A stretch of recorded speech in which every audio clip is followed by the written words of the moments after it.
فراقبوا الله في الميثاق الذي أخذه عليكم فاعبدوه ولا تشركوا به شيئا.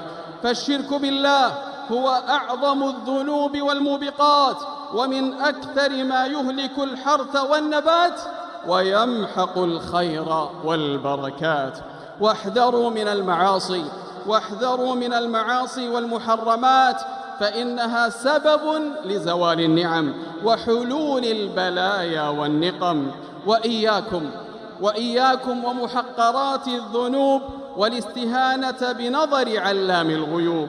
فعن أنس رضي الله عنه قال: إنكم لتعملون أعمالا هي أدق في أعينكم من الشعر إن كنا لنعدها على عهد النبي صلى الله عليه وسلم من الموبقات.